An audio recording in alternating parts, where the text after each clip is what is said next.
আল্লাহ বলছেন ওয়া ইন তাউদ্দু নি'মাতাল্লাহি লা তুহসুহা ইন্নাল ইনসানা লাযালুমুন কাফফার। আল্লাহ তাআলা বলেন, যদি তোমরা আল্লাহর নিয়ামত গণনা করতে শুরু করো, আল্লাহর নিয়ামত গুনতে গুনতে গুনতে গুনতে দুনিয়ার সব মানুষ জীবন শেষ হয়ে যাবে। পৃথিবীর সকল সমুদ্রের পানিগুলো যদি কালি হয়ে যায়, আর গাছগুলো যদি কলম হয়ে যায়, আর আল্লাহর নিয়ামতের কথা যদি লিখতে থাকে, লিখতে লিখতে লিখতে লিখতে একদিন সমুদ্রের পানি নামক কালিগুলো শেষ হয়ে যাবে, গাছ নামক কলমগুলো ভেঙে যাবে, পৃথিবীর মানুষ মরে যাবে, কিয়ামত হয়ে যাবে, আল্লাহর নিয়ামতের কথা লেখা শেষ হবে না।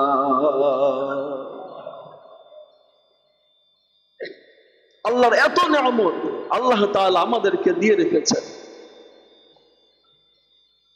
আল্লাহ রাব্বুল আলামিন অন্য আয়াতে বলছেন, হুয়াল্লাযী জাআলা লাকুমুল আরদা যালুলান ফামশু ফি মানাকিবিহা ওয়া কুলু মির রিজকিহি ওয়া ইলাইহিন নুশুর। আল্লাহ তাআলা বলেন, আল্লাহ হচ্ছেন তিনি যিনি জমিনকে তোমাদের জন্য দালুল করে সৃষ্টি করেছেন। দালুল, দালুল মানে হলো অনুগত বাহন, অর্থাৎ যে বাহন তার ঘাড়, তার পিঠ, তার কোমর সব মালিকের জন্য সহজ করে দেয়।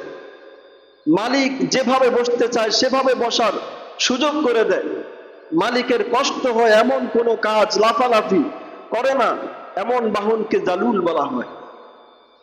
আল্লাহ তাআলা বলেন, জমিনকে তোমাদের জন্য আল্লাহ তাআলা নিজে বলেন যে জমিনকে তোমাদের জন্য আমি দালুল করে দিয়েছি, অনুগত বাহনের মতো করে দিয়েছি। বলুন সুবহানাল্লাহ। আল্লাহ তাআলা জমিনকে যদি পানির মতো করতেন, তা আমরা কি এর উপর স্থির থাকতে পারতাম? বলেন, পারতাম? সম্ভব? আল্লাহ তাআলা জমিনকে শক্ত করেছেন, পানির উপরে আল্লাহ তাআলা জমিনকে বিছিয়ে দিয়েছেন। এরপরে পানির কারণে জমিন টলমল টলমল করে। তা আল্লাহ তাআলা বলেন, ওয়াল জিবালা আওতাদা, আমি জমিনের মধ্যে পেরেক মেরে দিয়েছি, তার কাটা দিয়া না, পাহাড় দিয়া জমিনকে পেরেক মেরে দিয়েছি। ওয়াল জিবালা আওতাদা। আল্লাহ তাআলা বলেন, জমিনকে তোমাদের জন্য আমি দালুল করে দিয়েছি, অনুগত করে দিয়েছি। আবার আমি আল্লাহ তাআলা জমিনকে এমন করে বানাই নাই যে জমিন উদ্ভিদ উদ্গত করতে পারবে না, বরঞ্চ আমি জমিনকে উর্বর করে সৃষ্টি করেছি। এই জমিন থেকে শস্য ফসল হয়, উদ্ভিদ উদ্গত হয়, গাছ হয়, পালা হয়, তরুলতা হয়, তোমাদের জন্য এর থেকে রিজিকের ব্যবস্থা হয়।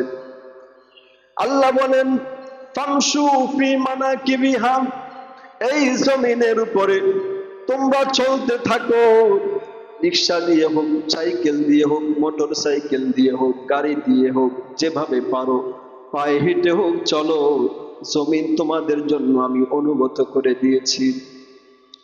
ওয়া কুলু মির রিজকিহি, জমিনকে আবার শস্য ফসল উদ্গত করার মতো করে আমি সৃষ্টি করেছি, এর থেকে উদ্গত রিজিক থেকে তোমরা খাও। তবে বান্দা, জমিনে চলবা আর তোমরা যা চায় মনে চায় তাই খাইবা, জমিন থেকে ওঠা রিজিক থেকে তোমরা ভক্ষণ করবা। মনে রেখো, ওয়া ইলাইহিন নুশুর, যা মনে চায় তাই করো না, এগুলো আমি আল্লাহর দেয়া, এ কথা স্মরণ রেখো, কারণ আমি আল্লাহর কাছে তোমাকে ফিরে আসতে হবে। আল্লাহর সামনে একদিন দাঁড়াতে হবে, আল্লাহর সামনে উপস্থিত হতে হবে।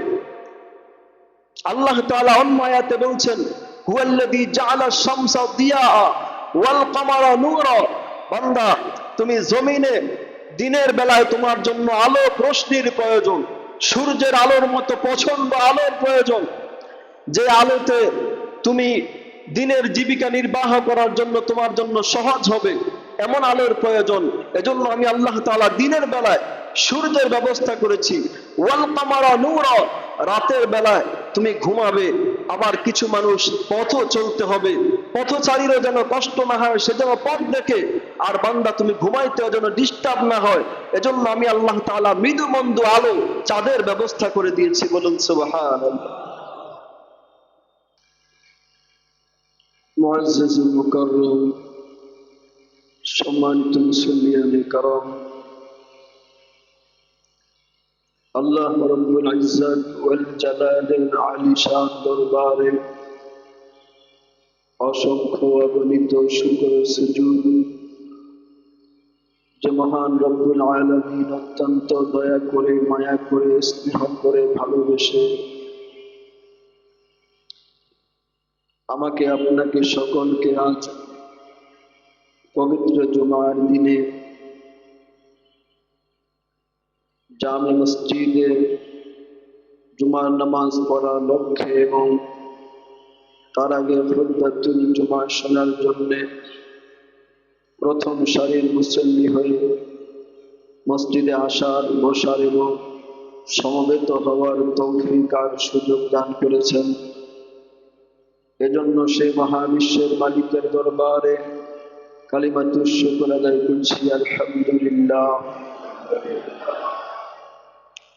লক্ষ কোটি দুরূদ সালাম প্রেরিত হোক আল্লাহর সৃষ্টির প্রধান আকর্ষণ, বিশ্বসভার মহান সভাপতি আমাদের প্রিয় নবী মুহাম্মদুর রাসূলুল্লাহ সাল্লাল্লাহু আলাইহি ওয়াসাল্লামের উপর। সম্মানিত মুসল্লিয়ানে করম, পবিত্র মাহে রমাদান শেষ হয়েছে। মাহে রমাদান বিদায় নিয়েছে শাওয়াল মাসের প্রথম জুমা। মাহে রমাদান বিদায় নিয়েছে এর অর্থ এই নয় যে আমাদের ইবাদতের ছুটি হয়ে গেছে। অনেক মুসলমান এমনটাই মনে করে থাকি যে রমজান শেষ মানে ইবাদতের ছুটি, আবার এক বছর পরে ইবাদত চালু করব। এমন মানসিকতা ঠিক? এমন মানসিকতা পোষণ করাটা কি ঠিক? অনেকেই মনে করে রমজান শেষ হয়ে গেছে তো ইবাদতের ছুটি হয়ে গেছে। না, ইমানদারের ইবাদতের কোনো ছুটি নেই। মুমিনের ইবাদতের কি নাই? কারণ মুমিনকে আল্লাহ তাআলা দায়িত্ব দিয়ে দিয়েছেন, ওয়া'বুদ রাব্বাক হাত্তা ইয়াতিয়াকাল ইয়াকিন, তোমার রবের ইবাদত করো মৃত্যু আসার আগ পর্যন্ত। মৃত্যু আসার আগ পর্যন্ত কোনো ছুটি নেই, ইবাদতের কোনো ছুটি নেই।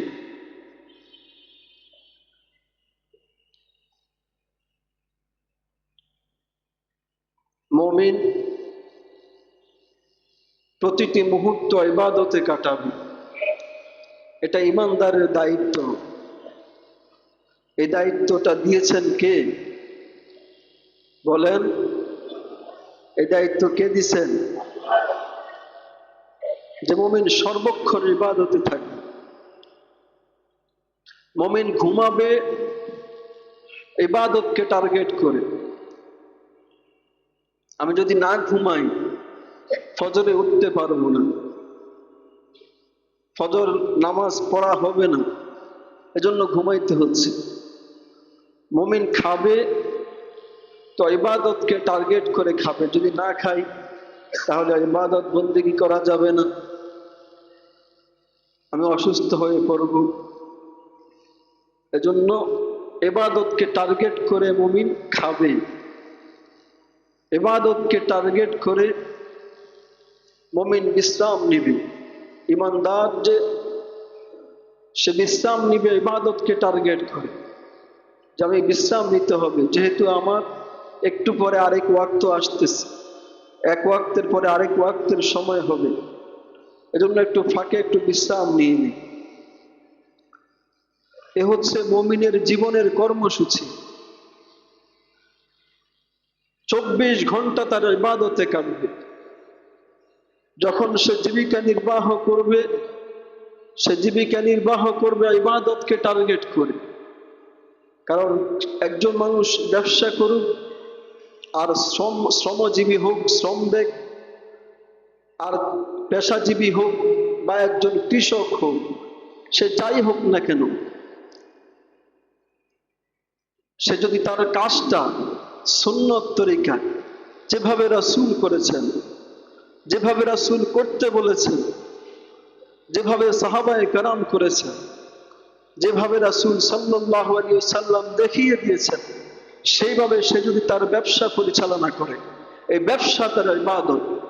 যেভাবে রাসূল দেখিয়ে দিয়েছেন, রাসূল নিজে করেছেন, সেভাবে যদি সে শ্রম দেয়, তার শ্রমটা ইবাদত।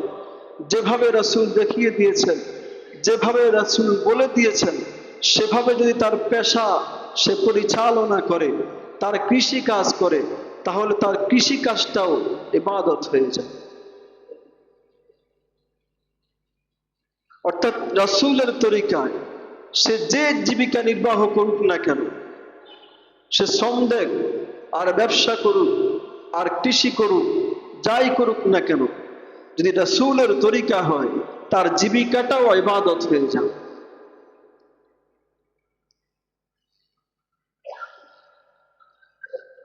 একজন মানুষের জীবিকা, ইমানদারের জীবিকা, সেটাও ইবাদত। রাসূলের তরিকায়, সুন্নত তরিকায় যদি করতে পারে, কাউকে যদি ধোঁকা না দেয়, কারো যদি ক্ষতি না করে, ওজনে কম না দেয়, খাদ্যে ভেজাল না দেয়, ঠকবাজি না করে, ধোঁকা প্রতারণা যদি না থাকে, তাহলে তার প্রত্যেকটা কাজ, প্রত্যেকটা পেশা তার ইবাদত হয়ে যায়।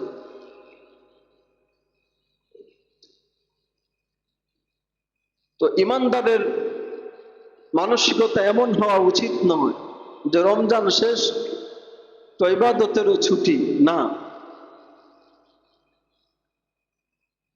রমজান শেষ হয়েছে, শাওয়াল এসেছে।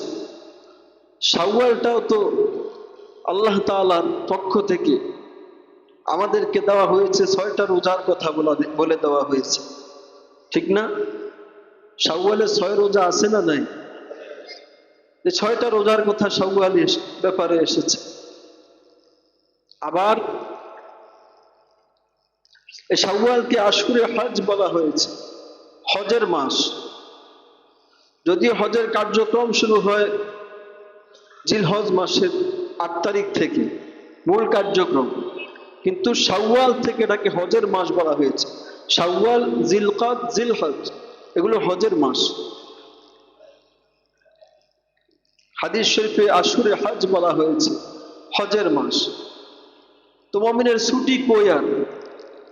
শাওয়ালে 6 রোজা রাখবে, যারা হজ করবে, হজের প্রস্তুতি নিবে, হজের সফর শুরু করবে, হজ করবে, তারপরে সামনে আসতেছে কুরবানি, এরপরে আবার আসলো মুহররম। মুহররম মাস আল্লাহ তাআলা বলছেন, হাদিস শরীফে এসেছে, শাহরুল্লাহিল মুহররম, মুহররম মাসকে আল্লাহর মাস বলা হয়েছে, আশুরার মাস। তো একের পর এক তো ইবাদতের মাসই আসতেছে আমাদের। রমজান শেষ হয়ে গেছে মানে ইবাদতের ছুটি হয়ে গেছে, এটা না। রমজান শেষ হয়েছে, আমরা রমজানে অনেকে অনেক বেশি ইবাদত করেছি। আমাদের ইবাদতের সারা বছর আমরা কিভাবে কাটাবো, তার একটা সংক্ষিপ্ত রূপ রমজানে আমাদেরকে দেওয়া হয়েছিল। যে রমজানে তুমি যেভাবে তাকওয়া অর্জন করেছিলে এভাবে সারা বছর তাকওয়ার শিক্ষা গ্রহণ করবে, সারা বছর তাকওয়ার রীতি অবলম্বন করবে। রমজানে যেভাবে ধৈর্য ধারণ করেছিলে সারা বছর এভাবে ধৈর্য ধারণ করবে। রমজানে যেভাবে আত্মসংযম করেছিলে সারা বছর এভাবে আত্মসংযমের জন্য চেষ্টা থাকবে। রমজানে যেভাবে দানশীলতার রূপ দেখিয়েছিলে সারা বছর এভাবে দানশীল থাকতে হবে। রমজানে যেভাবে একটু বেশি বেশি ইবাদত করার মানসিকতা ছিল সারা বছর যেন এভাবে একটু বেশি ইবাদত করার মানসিকতা জাগ্রত থাকে। এই রমজান তো আমাদের সারা বছরের একটা সংক্ষিপ্ত রূপ আমাদের সামনে তুলে ধরেছিল। এজন্য রমজান শেষ হওয়া মানে ইবাদতের ছুটি, ইবাদত শেষ করে দেওয়া। এমনকি অনেকে তো ফরজ নামাজই এখন আর করে না। রমজানে অনেক ইবাদত করছে কিন্তু এখন ফরজ নামাজও ছেড়ে দিছে। এরকম মুসলমান আছে না নাই? এটা কি উচিত? না। রমজানে যা করেছি সবগুলো আগামী 11 মাস, এটা ছিল আমাদের ট্রেনিং কোর্স। 1 মাস আমরা ট্রেনিং নিয়েছি, আগামী 11 মাস এভাবে আমরা চলব। এজন্য রমজানে আমরা 1 মাস ট্রেনিং নিয়েছিলাম। এখন রমজান যাওয়ার সাথে সাথে সেটাকে বাদ দিয়ে দেওয়া এটা উচিত হবে না। অন্তত পক্ষে ফরজ, ওয়াজিব, সুন্নতে মুআক্কাদা গুলো কোনোভাবেই ছাড়া যাবে না। ফরজ 5 ওয়াক্ত নামাজ আমাদের উপর ফরজ, এই 5 ওয়াক্ত নামাজ পড়তে হবে, ওয়াজিব গুলো মানতে হবে, সুন্নতে মুআক্কাদা গুলো মানতে হবে। অন্তত পক্ষে এগুলো ছাড়লে তো আমাদের ইমানের দাবিটাই মিথ্যা হয়ে যাবে।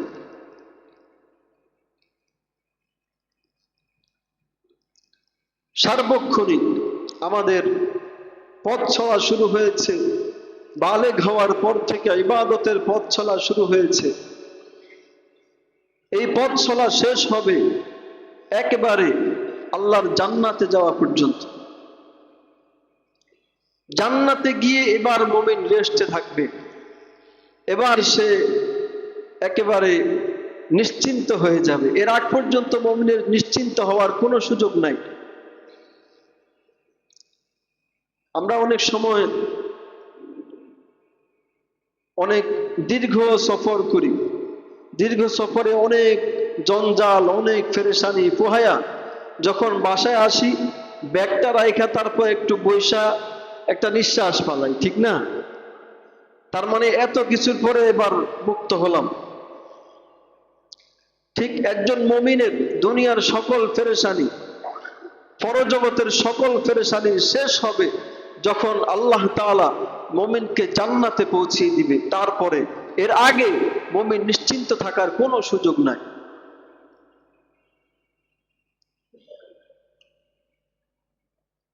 সার্বক্ষণিক আল্লাহ তাআলার ইবাদত বন্দেগীর কথা মনে রাখতে হবে, আল্লাহ তাআলার কথা স্মরণ রাখতে হবে, আল্লাহর জিকির জবানের মধ্যে জারি রাখতে হবে।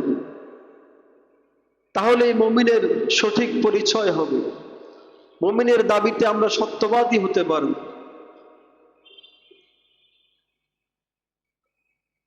কারণ আল্লাহ রাব্বুল আলামিন আমাদেরকে 24 ঘন্টা আল্লাহ তাআলা অসংখ্য নিয়ামতের মধ্যে রেখেছেন। কথা ঠিক কিনা? আল্লাহ তাআলার বিন্দু থেকে বিন্দু, ছোট থেকে ছোট একটা নিয়ামত যদি কারো থেকে তুলে নেওয়া হয় তাহলে সে বুঝে যে এটা কত বড় নিয়ামত ছিল, ঠিক কিনা? একটু অসুস্থ হলে বোঝা যায় যে এই জিনিসটা আমার জন্য কত বড় নিয়ামত ছিল। এখন সুস্থ আছি বুঝি না যেটা নিয়ামত ছিল। আল্লাহ না করুক যখন ওই নিয়ামতটা হারিয়ে যায়, সাধারণ মাথা ব্যথাটাই, আপনার মাথা প্রচন্ড ব্যথা, এটা সাধারণ একটা অসুস্থতা, কিন্তু যখন হয় তখন বোঝা যায় যে স্বাভাবিক অবস্থাটা কত ভালো ছিল, ঠিক কিনা? তো ছোট থেকে ছোট নিয়ামত আল্লাহ তাআলা যদি একটি নিয়ামত আমাদের থেকে উঠিয়ে নেয়, একটি নিয়ামত থেকেও আমাদেরকে বঞ্চিত করে দেয়, তখন বোঝা যায় যে এই নিয়ামতটা কত বড় নিয়ামত ছিল। এমন হাজারো লাখো কোটি নিয়ামত আল্লাহ তাআলা আমাদের প্রতিটি মানুষের জীবনে দিয়ে রেখেছে। সামান্য আমাদের চোখটা ভিজা, সবার চোখ একটু ভিজা আছে না নাই বলেন? আমাদের সবার চোখের মধ্যে ভিজা একটা ভাব আছে না নাই? এই শুধুমাত্র এই পানিটা যদি শুকিয়ে যায়, চোখের যন্ত্রণায় কেউ আমরা টিকতে পারবো না। আর সব নিয়ামত বাদ, চোখও ঠিক আছে, চোখের পাতাও ঠিক আছে, শুধু ভিজা ভাবটা নাই। হাসপাতাল মাঝে মধ্যে গেলে একটু লক্ষ্য করেন যে কত রকমের রোগ হতে পারে, কত রকমের অসুস্থতা হতে পারে। এই যে সুস্থতা আল্লাহ তাআলা আমাদেরকে দিয়েছেন, এটা শ্রেষ্ঠ নিয়ামত। এই সুস্থতার জন্য কোনোদিন কি আলহামদুলিল্লাহ দিল থেকে আল্লাহকে বলেছি? কোনোদিন কি আল্লাহকে একটু ধন্যবাদ জানিয়েছি যে আল্লাহ আপনি আমাকে সুস্থ রেখেছেন, আলহামদুলিল্লাহ? মানুষের সাথে তো বলতে গেলে বলি, তার মধ্যে লৌকিকতাও থাকতে পারে, যে একজন মানুষের সাথে কথা বলতেছি, কথার একটা মশান, আলহামদুলিল্লাহ, এটাও হতে পারে। কিন্তু মাঝে মধ্যে নিজে নিজে বলবেন, কারণ যখন আমি একা, তখন আমি একা না, আমার সাথে আরেকজন আছে। তিনি কে? সে আল্লাহকে বলবেন আল্লাহ। একা একা যখন, তখন এটার মধ্যে কোনো অলৌকিকতা নাই, এতে আল্লাহ তাআলা বেশি খুশি হয়। নির্জনের ইবাদত আল্লাহ তাআলার কাছে বেশি দামি। যখন একা থাকবো, তখন একদিন আল্লাহকে বলবো, আল্লাহ আপনি আমাকে সুস্থ রাখছেন, আপনার শুকরিয়া আদায় করার ভাষা আমার জবানে নাই, আপনার শিখানো ভাষায় বলতেছি আলহামদুলিল্লাহ। আমাদের কি আল্লাহর শুকরিয়া আদায় করার ভাষা আছে বলেন? আরে একজন সাধারণ নামি দামি এক নেতার প্রশংসা করতে যায় তো মানুষ কত ভুল করে, ঠিক কিনা বলেন? সেখানে আল্লাহ রাব্বুল আলামিন, আল্লাহর প্রশংসা, সেটা সঠিকভাবে করার ভাষা আমাদের জবানে নাই। কিন্তু আল্লাহ তাআলা শিখিয়ে দিছে, বান্দা কেমনে আমার শুকরিয়া আদায় করবা? দিল থেকে বলবা আলহামদুলিল্লাহ। তাহলে আমরা দিল থেকে আল্লাহর শুকরিয়া আদায় করবো, আলহামদুলিল্লাহ, আল্লাহ আপনি আমাকে ভালো রেখেছেন। এটা শ্রেষ্ঠ নিয়ামত। গাড়ি বলেন, বাড়ি বলেন, টাকা বলেন, অর্থ বলেন, সম্পদ বলেন, প্রভাব বলেন, প্রতিপত্তি বলেন, ক্ষমতা বলেন, দাফট বলেন, যা কিছু বলেন না কেন, এগুলো কোনো কিছুর কোনো দাম নাই যদি শরীর অসুস্থ থাকে, ঠিক কিনা? দাম আছে? কোনো দাম নাই যদি শরীর অসুস্থ থাকে। আপনার শরীর অসুস্থ, অশান্তি, আপনার সামনে টাকার বস্তা আয়না ফালাইয়া রাখছে, আপনার অশান্তি কমবে? এই যে সুস্থ রেখেছেন, সবল রেখেছেন, স্বাভাবিক রেখেছেন, কার নিয়ামত? এটা আল্লাহ তাআলার শ্রেষ্ঠ নিয়ামত। ঈমানের পরে একজন মানুষের সর্বপ্রথম শ্রেষ্ঠ নিয়ামত হচ্ছে ঈমান। আল্লাহর প্রতি ঈমান, রাসূলের প্রতি ঈমান, কোরআন সুন্নাহের প্রতি ঈমান, পরকালের প্রতি ঈমান। ঈমান হলো শ্রেষ্ঠ নিয়ামত। তারপরের নিয়ামত হচ্ছে সুস্থতা। কারণ সুস্থ থাকবেন না, আপনার প্রিয়জনদের কাছে আপনি বোঝা হয়ে যাবেন, ঠিক কিনা? প্রিয়জনরাও আপনাকে আর চাইবে না, প্রিয়জনরাও আপনার মৃত্যুর অপেক্ষায় থাকবে, যে আপনাকে না দেখলে এক মুহূর্তের জন্য ভালো থাকতে পারে না, সেও চাইবে চলে যাক, কারণ আমারও তো সব কাজ পড়ে আছে, আমি তো তার জন্য নিজেকে সচল রাখতে পারতেছি না। এজন্য পৃথিবীর শ্রেষ্ঠ নিয়ামত ঈমানের পরে সুস্থতা। সেই সুস্থতার জন্য মাঝে মধ্যে আল্লাহকে ধন্যবাদ জানাবেন, নির্জনে একা একা আল্লাহ তাআলার সাথে কথা বলবেন, আল্লাহর প্রশংসা করবেন, জবানে পড়বেন আলহামদুলিল্লাহ। এই আল্লাহ তাআলার নিয়ামত যদি কেউ বলতে যায়, কোনোদিন বলে শেষ করা যাবে না। আল্লাহ বলছেন, ওয়া ইন তাউদ্দু নি'মাতাল্লাহি লা তুহসুহা ইন্নাল ইনসানা লাযালুমুন কাফফার। আল্লাহ তাআলা বলেন, যদি তোমরা আল্লাহর নিয়ামত গণনা করতে শুরু করো, আল্লাহর নিয়ামত গুনতে গুনতে গুনতে গুনতে দুনিয়ার সব মানুষ জীবন শেষ হয়ে যাবে।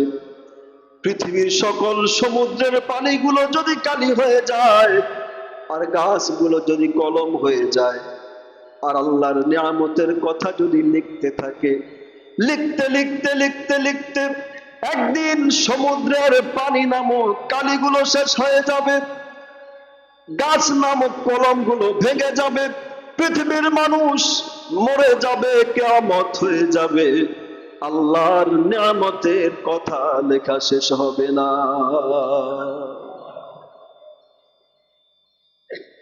আল্লাহর এত নিয়ামত আল্লাহ তাআলা আমাদেরকে দিয়ে রেখেছেন। আল্লাহ রাব্বুল আলামিন অন্য আয়াতে বলছেন, হুয়াল্লাযী জাআলা লাকুমুল আরদা যালুলান ফামশু ফি মানাকিবিহা ওয়া কুলু মির রিজকিহি ওয়া ইলাইহিন নুশুর।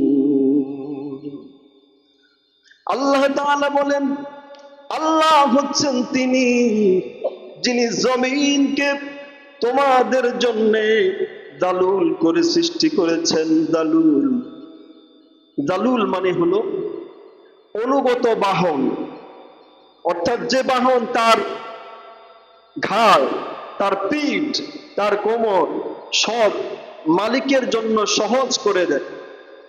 মালিক যেভাবে বসতে চায় সেভাবে বসার সুযোগ করে দেয়। মালিকের কষ্ট হয় এমন কোনো কাজ লাফালাফি করে না, এমন বাহনকে দালুল বলা হয়। আল্লাহ তাআলা বলেন, জমিনকে তোমাদের জন্য আল্লাহ তাআলা নিজে বলেন যে জমিনকে তোমাদের জন্য আমি দালুল করে দিয়েছি, অনুগত বাহনের মতো করে দিয়েছি। বলুন সুবহানাল্লাহ। আল্লাহ তাআলা জমিনকে যদি পানির মতো করতেন, তা আমরা কি এর উপর স্থির থাকতে পারতাম? বলেন, পারতাম? সম্ভব?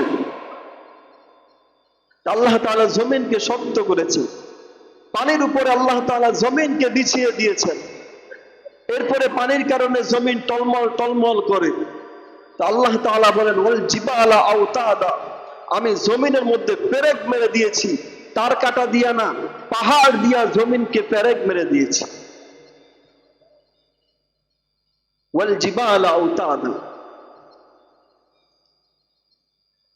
আল্লাহ তাআলা বলেন, জমিনকে তোমাদের জন্য আমি দালুল করে দিয়েছি, অনুগত করে দিয়েছি।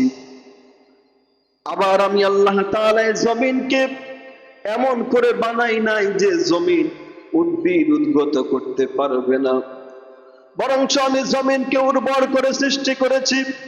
এই জমিন থেকে শস্য ফসল হয়, উদ্ভিদ উদ্গত হয়, গাছ হয়, পালা হয়, তরুলতা হয়, তোমাদের জন্য এর থেকে রিজিকের ব্যবস্থা হয়। আল্লাহ বলেন, ফামশু ফি মানাকিবিহা, এই জমিনের উপরে তোমরা চলতে থাকো, রিক্সা দিয়ে হোক, সাইকেল দিয়ে হোক, মোটর সাইকেল দিয়ে হোক, গাড়ি দিয়ে হোক, যেভাবে পারো পায়ে হেঁটে হোক চলো, জমিন তোমাদের জন্য আমি অনুগত করে দিয়েছি। ওয়া কুলু মির রিজকিহি, জমিনকে আবার শস্য ফসল উদ্গত করার মতো করে আমি সৃষ্টি করেছি, এর থেকে উদ্গত রিজিক থেকে তোমরা খাও। তবে বান্দা, জমিনে চলবা আর তোমরা যা চায় মনে চায় তাই খাইবা, জমিন থেকে ওঠা রিজিক থেকে তোমরা ভক্ষণ করবা। মনে রেখো, ওয়া ইলাইহিন নুশুর, যা মনে চায় তাই করো না, এগুলো আমি আল্লাহর দেয়া, এ কথা স্মরণ রেখো, কারণ আমি আল্লাহর কাছে তোমাকে ফিরে আসতে হবে। আল্লাহর সামনে একদিন দাঁড়াতে হবে, আল্লাহর সামনে উপস্থিত হতে হবে। আল্লাহ তাআলা অন্য আয়াতে বলছেন, হুয়াল্লাযী জাআলা শামসা দিয়া ওয়াল কমারা নূরা, বান্দা তুমি জমিনে দিনের বেলায় তোমার জন্য আলো রোশনির প্রয়োজন, সূর্যের আলোর মতো প্রচন্ড আলোর প্রয়োজন, যে আলোতে তুমি দিনের জীবিকা নির্বাহ করার জন্য তোমার জন্য সহজ হবে এমন আলোর প্রয়োজন। এজন্য আমি আল্লাহ তাআলা দিনের বেলায় সূর্যের ব্যবস্থা করেছি, ওয়াল কামারা নূরা, রাতের বেলায় তুমি ঘুমাবে। আবার কিছু মানুষ পথও চলতে হবে, পথচারীরও যেন কষ্ট না হয় সেজন্য পথ দেখে, আর বান্দা তুমি ঘুমাইতেও যেন ডিস্টার্ব না হয়, এজন্য আমি আল্লাহ তাআলা মৃদু মন্দ আলো চাঁদের ব্যবস্থা করে দিয়েছি। বলুন সুবহানাল্লাহ। শুধু এই নয়, অসংখ্য নিয়ামত আল্লাহ রাব্বুল আলামিন আমাদেরকে দিয়ে রেখেছেন। আর আল্লাহ তাআলা বলেছেন, বান্দা আমার এই নিয়ামত গুলো পাইয়া সাবধান, আমারে যেন ভুলে যেও না। আমার সামনে একদিন উপস্থিত হতে হবে, এ কথা ভুলে যেও না। আমার সামনে একদিন দাঁড়াতে হবে, সুম্মা লাতুসআলুন্না ইয়াউমাইদিন আনিন নাঈম। সমস্ত নিয়ামত সম্পর্কে সেদিন তোমাকে জিজ্ঞাসা করা হবে। সেদিন সকল নিয়ামতের সম্পর্কে তোমাকে জবাবদিহি করতে হবে আমার সামনে। বান্দা আমার সব নিয়ামত ভোগ করেছো, আমার কি ইবাদত করেছো? এজন্য নিয়ামত ভোগ করার সাথে সাথে আমাদেরকে ইবাদতের কথা, নিয়ামত ভোগ করার সাথে সাথে আমাদেরকে আখিরাতের কথা স্মরণ করিয়ে দিয়েছেন নবীজি সাল্লাল্লাহু আলাইহি ওয়াসাল্লাম। দেখুন আল্লাহ রাসূল সাল্লাল্লাহু আলাইহি ওয়াসাল্লামের সুন্নত কি? রাসূল সাল্লাল্লাহু আলাইহি ওয়াসাল্লামের সামনে যখন খাবার আসতো, কি আসতো? খাবার। খাবার আসলেই যে খানা শুরু, রাসূল এমনটা করতেন না। রাসূল একটা দোয়া পড়তেন, আল্লাহুম্মা বারিক লানা ফিমা রাযাকতানা ওয়া কিনা আযাবান নার। আল্লাহ, আমাকে যে রিজিক আপনি দিয়েছেন এর মধ্যে আপনি বরকত দান করেন। বলুন সুবহানাল্লাহ। একই খাবার খায়, একজনের শরীরে শক্তি হয়, সেই খাবারই আরেকজনের পেট খারাপ হয়, আছে না নাই? আল্লাহ তাআলা রাসূল করিম সাল্লাল্লাহু আলাইহি ওয়াসাল্লামের মাধ্যমে আমাদেরকে শিখিয়ে দিয়েছেন যে খাবার আসলেই খানা শুরু করো না, আগে বরকতের দোয়া করো, যে আল্লাহ খাবারটা আমার জন্য বরকতময় করেন, আমার জন্য উপকারী করেন। আল্লাহুম্মা বারিক লানা, আল্লাহ খাবারকে আমার জন্য বরকতময় করেন। ফিমা রাযাকতানা, যে রিজিক আমাকে আপনি দিয়েছেন এই রিজিকের মধ্যে আপনি বরকত দেন। আর ওয়াকিনা আযাবান নার, এবং আমাকে জাহান্নাম থেকে মুক্তি দেন। দেখছেন দুনিয়ার সাথে আখিরাতকে মিলায় ফেলছে। দোয়ার মধ্যে দুনিয়ার সাথে আখিরাত, এই কইলো আমার রিজিকের মধ্যে বরকত দেন, এই কইলো জাহান্নাম থেকে মুক্তি দেন। তার মানে ইমানদার সে ভুলে যাবে না যে তাকে আল্লাহর সামনে দাঁড়াতে হবে। ইমানদার সে সব সময় মনে রাখবে যে আমাকে আল্লাহর সামনে উপস্থিত হতে হবে। যে খাবার সামনে এলো, বর্তমান মেডিকেল সায়েন্স, চিকিৎসা বিজ্ঞান এটাই বলে যে খাবার সামনে আসলে সাথে সাথে নিয়ে খেয়ে না ফেরা, একটু তার দিকে তাকানো, কি করা বলেন? খাবারের দিকে কি করা? তাকানো। খাবারটা কতটুকু আসলো, কি আসলো, এটা মাথায় যাওয়া আগে। চিকিৎসা বিজ্ঞান বলে ব্রেনে যখন এই মেসেজ পৌঁছায় যে এই পরিমাণ খাবার তোমার সামনে আসছে, তখন ব্রেন থেকে একটা রস নিঃসরণ করে পাকস্থলীর মধ্যে, যে এই পরিমাণ খাবার হজম করার জন্য যতটুকু হজম শক্তি দরকার ওইটা ব্রেন থেকে নিঃসরণ হয় পাকস্থলীতে। বলুন সুবহানাল্লাহ। একথা তো রাসূল আগে 1400 বছর আগেই আমাদেরকে শিখিয়ে দিয়েছে যে খাবার সামনে আসলে আগে দোয়াটা পড়ো। দেখতে দেখতে দোয়াটা পড়লে আমার ব্রেন প্রস্তুত হয়ে যায়, আমার পাকস্থলী প্রস্তুত হয়ে যায় এই খাবারটা হজম করার জন্য।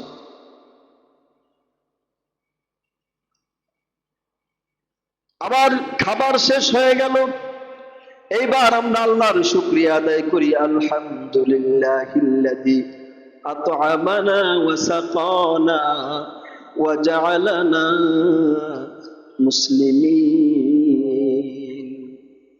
অনেকে মিনাল মুসলিমিন পড়েন, হাদিসে মুসলিমিন আসছে, মিনাল শব্দটা হাদিসে আসে নাই, বলা যাইতে পারে কিন্তু অর্থটা একটু এদিক সেদিক হয়ে যায়। আলহামদুলিল্লাহিল্লাযী আত'আমানা, সমস্ত প্রশংসা ওই আল্লাহ তাআলা যিনি আমাকে খাওয়াইছেন, ওয়া সাকানা, আমাকে পান করিয়েছেন, ওয়া জা'আলানা মুসলিমিন, আমাকে মুসলমান বানিয়েছেন। বলুন সুবহানাল্লাহ। তো এই যে আল্লাহর প্রশংসা করলাম, সাথে সাথে খাবারের প্রশংসা, পানীয়ের প্রশংসার সাথে সাথে আল্লাহ যে আমাকে মুসলমান বানাইলেন সেটারও প্রশংসা হয়ে গেল। দুনিয়া আখেরাত একসাথে। নবীজি সাল্লাল্লাহু আলাইহি ওয়াসাল্লাম আমাদের কিভাবে দোয়া শিখিয়েছেন, যাতে করে প্রতিটি দোয়ার মধ্যে দুনিয়ার কথাও স্মরণ হয়, আখেরাতের কথাও স্মরণ হয়। এই সমস্ত বিষয়গুলো আমাদের সব সময় মনে রাখতে হবে, সব সময় স্মরণ রাখতে হবে যে আমাকে একদিন আল্লাহর সামনে দাঁড়াতে হবে। সব সময় মনে রাখতে হবে যে আমার আখেরাত আছে, আখেরাতে আমি আল্লাহর সামনে জবাবদিহি করতে হবে। পরকালের কথা স্মরণে রাখতে হবে।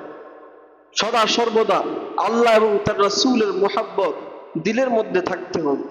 আর এটা তখনই হবে যখন আমার সঙ্গী, আমার সাথীরা আল্লাহওয়ালা হবে, যাদের সাথে আমি চলি। কারণ আল মারউ আলা দীনি খালিলিহি, রাসূল বলেছেন প্রত্যেক মানুষ তার বন্ধুর দিনের উপরে।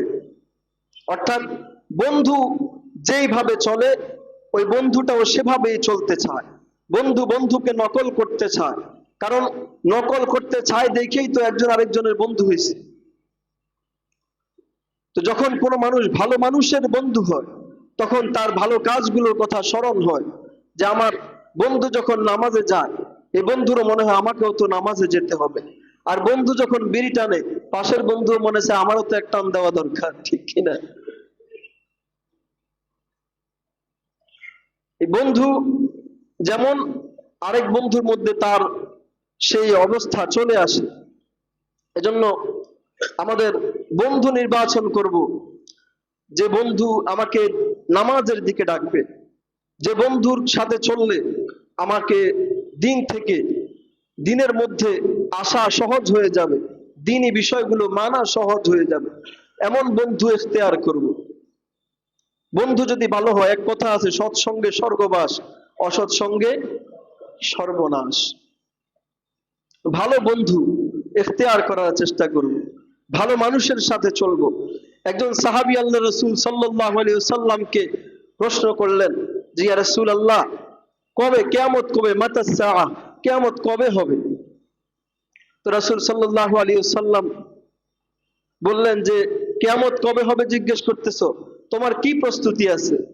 সাহাবী বললেন লা শাইয়া ইয়া রাসূলুল্লাহ, হে আল্লাহর রাসূল, আমার কাছে এমন কিছুই নাই যে আমি কিয়ামতের জন্য প্রস্তুতি গ্রহণ করেছি, আমার পরকালের জন্য প্রস্তুতি গ্রহণ করেছি।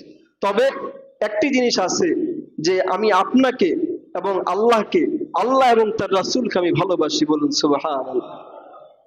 এবার আল্লাহ রাসূল সাল্লাল্লাহু আলাইহি ওয়াসাল্লাম বললেন যে আল মারউ মা মান আহাব্বা,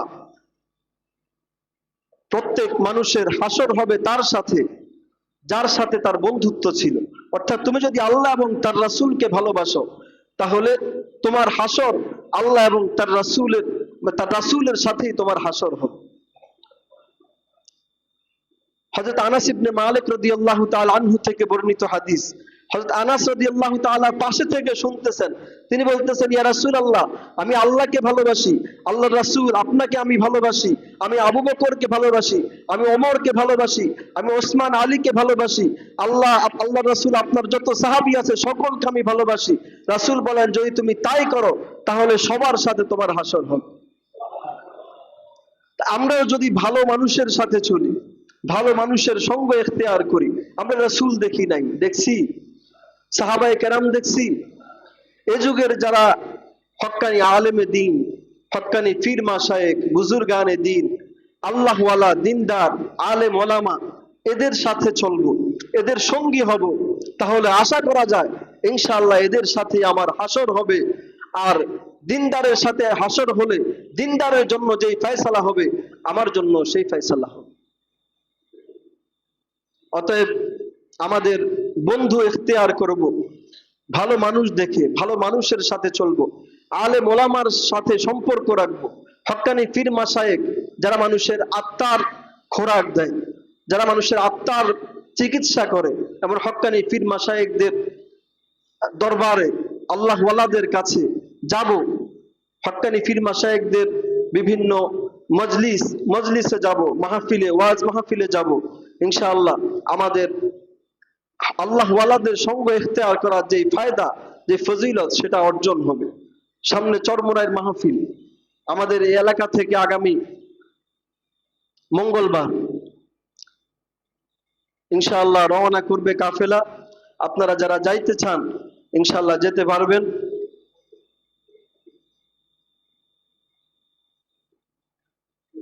আগামী বুধ, বৃহস্পতি, শুক্রবার মাহফিল। তা আমাদের এই এলাকা থেকে আগামী মঙ্গলবার রওনা করবে। আপনারা যারা যাইতে চান আমাদের কেশিয়ার সাহেবের সাথে, আলহাজ রহিমউদ্দিন সাহেবের সাথে যোগাযোগ করে গেলে একেবারে আসানের সাথে যেতে পারবেন, সহজে যেতে পারবেন, আবার সহজে আসতে পারবেন। ওখানে খাওয়া দাওয়ার সুন্দর ব্যবস্থা থাকে, করতে পারবেন ইনশাআল্লাহ। সুন্দর সফর হবে, দিনই সফর, যেখানে আমার আত্মশুদ্ধির জন্য, আমার কলবের খোরাকের জন্য, আমার দিলের খোরাকের জন্য, যেখানে 24 ঘন্টা মেহনত করা হয়। 3 দিন 24 ঘন্টা করে, 3 দিন 5 দিন সময় মেহনত করা হয় আমার কলবের পরিশুদ্ধিতার জন্য, আমার কলবের পরিচ্ছন্নতার জন্য, আমার ইবাদত বন্দিগিতে দিনগুলো কাটানোর জন্য, জীবনকে সাজানোর জন্য এক সুন্দর সময় আমাদের ইনশাআল্লাহ কাটবে। যারা যেতে চাই, জীবনকে পরিবর্তন করতে চাই, জীবনের মধ্যে একটু পরিবর্তন আনতে চাই, তারা ইনশাআল্লাহ আমাদের মসজিদ কমিটির কেশিয়ার সাহেব আলহাজ রহিমউদ্দিন সাহেবের সাথে যোগাযোগ করে আপনারা যেতে পারবেন। একটু দেখেও আসলেন। অনেকে তো অনেক কথা বলে, দেখলেন যে এখানে আসলে কি শিরিক বেদাত আছে কিনা। বিশ্বের বিভিন্ন দেশের ওলামায়ে কেরাম আসে, ওনারা এসে শিরিক বেদাত পায় না, আর আমরা অনেকে বলি যে শিরিক আছে, বেদাত আছে। তো আমরা একটু দেখলাম যে শিরিক আছে কিনা, বেদাত আছে কিনা, একটু দেখেও তো আসা হইলো। কি বলেন, ঠিক না? কথা বলেন। দেখতে কি কোনো অসুবিধা আছে? দেখতে তো কোনো অসুবিধা নাই। আপনাকে ওখানে গেলে কোনো জোর জবরদস্তি করা হবে না যে মুরিদ হতে হবে। একটু দেখে আসলেন, এটা কি কঠিন কিছু? সফর হলো, দিনই সফর। অন্তত পক্ষে এই 5 দিন 5 ওয়াক্ত নামাজ আপনার পড়া হবে নিশ্চিতভাবে। এই 5 দিন আপনি গুনাহ থেকে মুক্ত থাকতে পারবেন। আল্লাহ তাআলা আমাদেরকে দিনই সফরে অংশগ্রহণ করার তৌফিক দান করুক। যারা যাবেন আগামী মঙ্গলবারের আগে আগে আমাদের কেশিয়ার সাহেবের সাথে যোগাযোগ করবেন, ইনশাআল্লাহ সবকিছু সহজ হবে। আল্লাহ তাআলা তৌফিক দান করুন, আমিন।